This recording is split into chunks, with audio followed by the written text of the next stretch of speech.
لا تنسى الإعجاب والاشتراك في القناة. Bonjour et bienvenue dans cette vidéo considérée comme la première dans son type dans notre faculté des sciences de la nature et de la vie, département des sciences biologiques.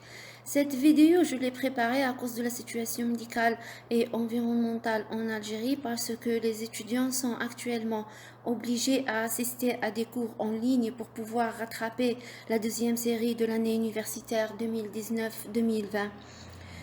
Donc, j'ai décidé de lancer des résumés, des cours qui vont être bien sûr polycopiés.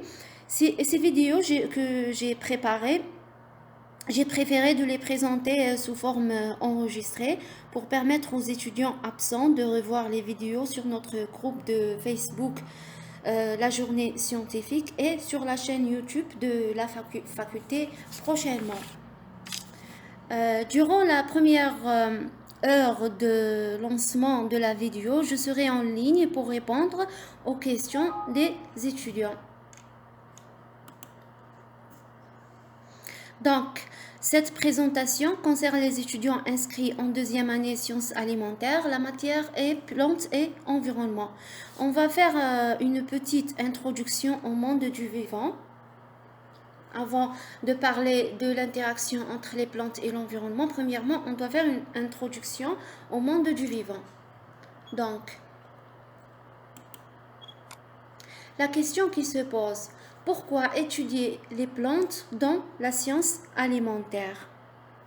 Que pensez-vous? Pourquoi étudier les plantes dans la science alimentaire? La réponse est aussi simple, parce que les plantes sont à la base de la chaîne alimentaire. Ces images, qu'est-ce qu'elles représentent? Ces images représentent un exemple de chaîne alimentaire et de pyramide de biomasse. Qu'est-ce qu'on remarque?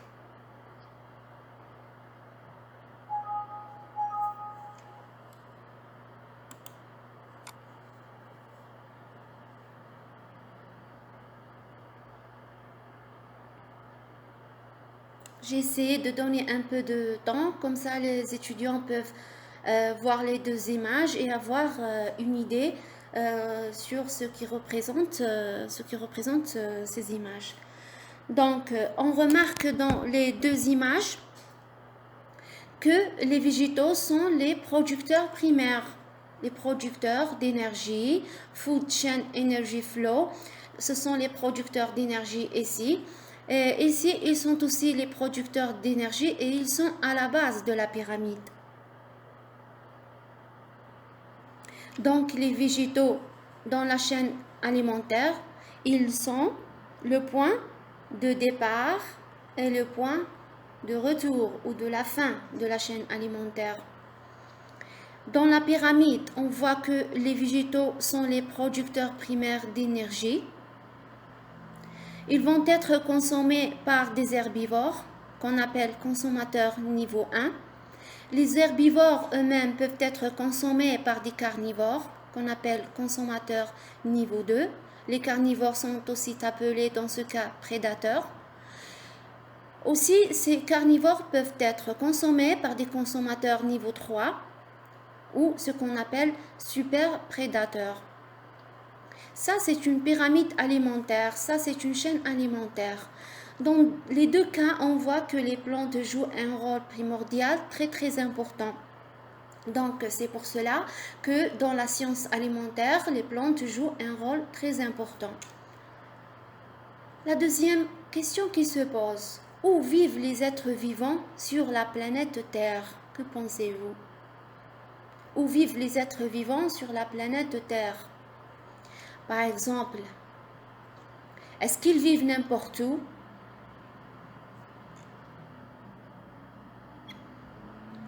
Est-ce qu'ils sont dans le milieu de la planète?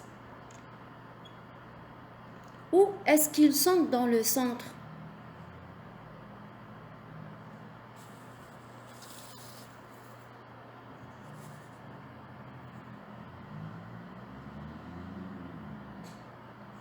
Eh bien, la réponse est que les trois réponses ou bien les trois propositions ne sont pas correctes. Les êtres vivants ne vivent pas n'importe où sur la planète, ils ne vivent pas dans le milieu et ils ne sont pas dans le centre. Et alors, où se trouvent les êtres vivants? Les êtres vivants dans la planète se trouvent dans la biosphère.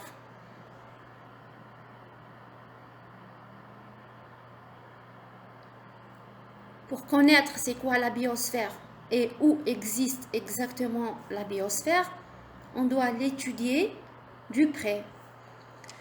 Donc, cette image représente la biosphère. Elle est composée de l'atmosphère, de l'hydrosphère et de la lithosphère. En fait, la biosphère ne représente pas toute l'atmosphère, elle ne représente pas toute l'hydrosphère et elle ne représente pas aussi toute la lithosphère, mais elle présente des parties de ces compartiments.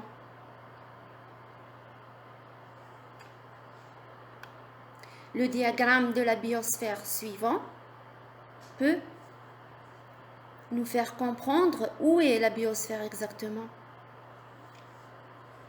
Essayez de regarder un peu la photo.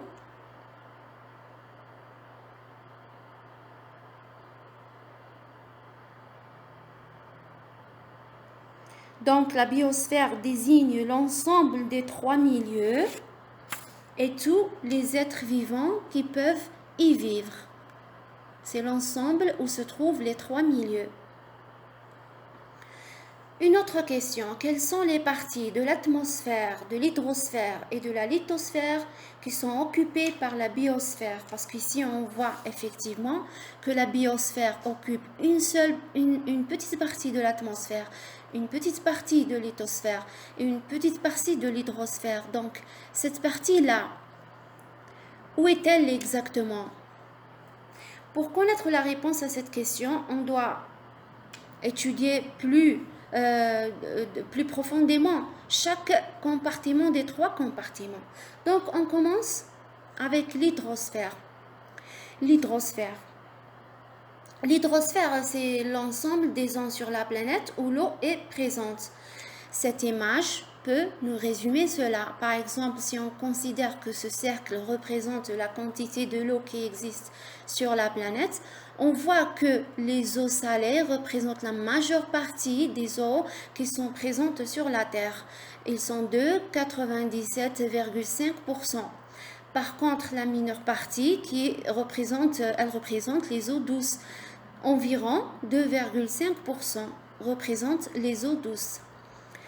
Cette petite partie des eaux douces comporte plusieurs types. On peut trouver les eaux souterraines, les glaciers, on peut trouver les lacs et les cours d'eau par exemple. Donc ça, c'est l'hydrosphère. Deuxième compartiment, c'est l'atmosphère. L'atmosphère est l'enveloppe gazeuse qui entoure la Terre et bien notre planète. Donc, l'épaisseur de l'atmosphère est fluctuante entre 350 et 800 km. En moyenne, l'épaisseur de cette partie peut arriver à 600 km. Une partie de l'hydrosphère se trouve dans l'atmosphère, sous forme par exemple de vapeur d'eau. Donc, l'atmosphère terrestre est originale comparée à celle des autres planètes du système solaire. Ainsi, les atmosphères de Vénus et de Mars, par exemple, ils sont très riches en dioxyde de carbone. Par contre, l'atmosphère de la Terre contient peu de CO2. On peut dire jusqu'à 0,035%. L'eau dans l'atmosphère joue un rôle extrêmement particulier. La vapeur d'eau, par exemple, ici on voit la vapeur d'eau. Cette vapeur, elle ne fait pas partie de l'hydrosphère, mais une fois elle s'évapore, elle devient une partie de l'atmosphère. Donc, la vapeur d'eau est le seul gaz à y présenter une concentration très variable dans le temps et dans l'espace. Les autres gaz, eux, ont une concentration relativement stable et homogène.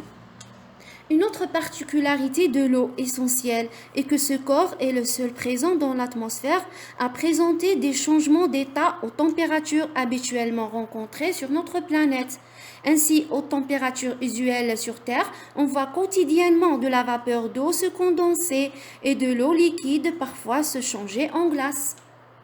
Il y a d'autres formes d'eau qu'on peut trouver dans l'atmosphère, par exemple le brouillard et les nuages. Revenons aux différentes couches de l'atmosphère. La première couche de l'atmosphère s'appelle la troposphère. C'est la couche dans laquelle nous vivons. Et alors ça représente une partie de la réponse de la question.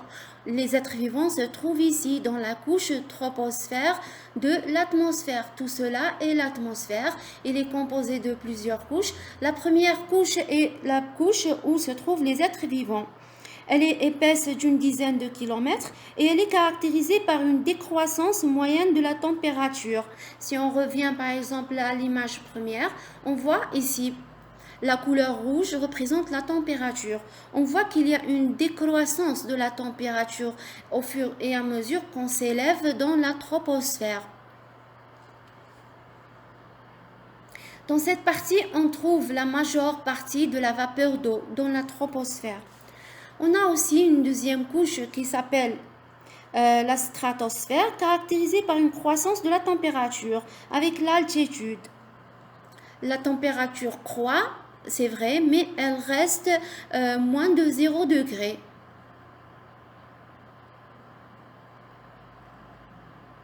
Donc ici, on a l'altitude. Donc la troisième couche s'appelle la mésosphère. On a aussi la mésosphère. On y observe une décroissance rapide de la température avec l'altitude. Elle décroît de nouveau. Et enfin, au-delà de 85 km, on trouve la couche qui s'appelle la thermosphère. On y observe une augmentation rapide de la température après l'altitude. Avec l'altitude. Donc, dans tout ce compartiment, l'atmosphère, ça nous intéresse cette partie, la troposphère, parce que c'est ici où existent les êtres vivants.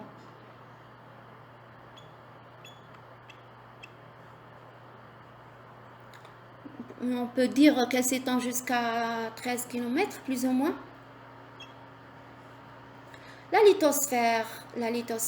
Donc ici, c'est quoi la lithosphère? La lithosphère est l'enveloppe rigide constituée de la croûte terrestre et de la partie superficielle du manteau supérieur. Donc ici, on peut voir plus clairement où se trouvent les êtres vivants. Regardez ici, on a le centre de la planète. Le centre de la planète n'existe pas des êtres vivants. On a un noyau interne, un noyau externe, manteau inférieur. Il y a ici la lithosphère, la couche de la lithosphère ici, qui se compose du manteau supérieur et de la croûte terrestre. Donc, dans la lithosphère, dans la partie supérieure de la lithosphère, qui est constituée de la croûte terrestre, on peut trouver les êtres vivants.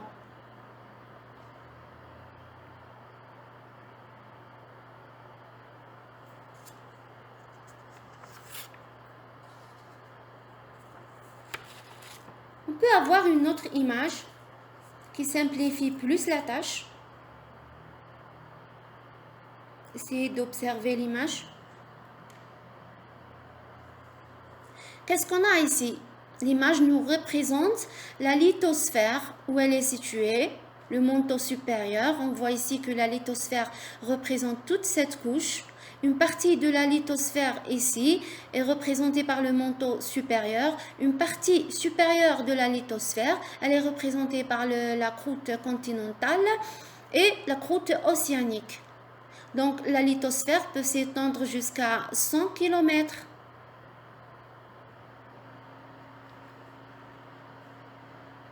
Donc ici, on peut trouver les êtres vivants. Aussi bien, par exemple, dans cette photo, on peut marquer la partie hydrosphère qui existe ici et on peut marquer aussi la partie atmosphérique ici. Et dans la partie atmosphérique, jusqu'au premier kilomètre de la troposphère, existent les êtres vivants. Donc, ici, on va passer à une autre chose. Maintenant, on passe à la division scientifique qui est beaucoup plus écologique de la biosphère. Donc, les écologistes, ils ont composé ou bien ils ont divisé la biosphère en plusieurs compartiments. De quoi se compose-t-elle? Elle se compose d'un ensemble de biomes. Dans la biosphère, on peut trouver plusieurs biomes. Dans les biomes, on peut trouver plusieurs écosystèmes ou bien un ensemble d'écosystèmes. Dans chaque écosystème, on peut trouver un ensemble de communautés. Et dans les communautés, on peut trouver un ensemble de populations. À l'intérieur de chaque population, on a un ensemble d'individus. Donc, dans le prochain cours, on va essayer de répondre à la question « Quelles sont ces divisions et sur quelle base ils ont été créés ?» Merci pour votre attention and see you.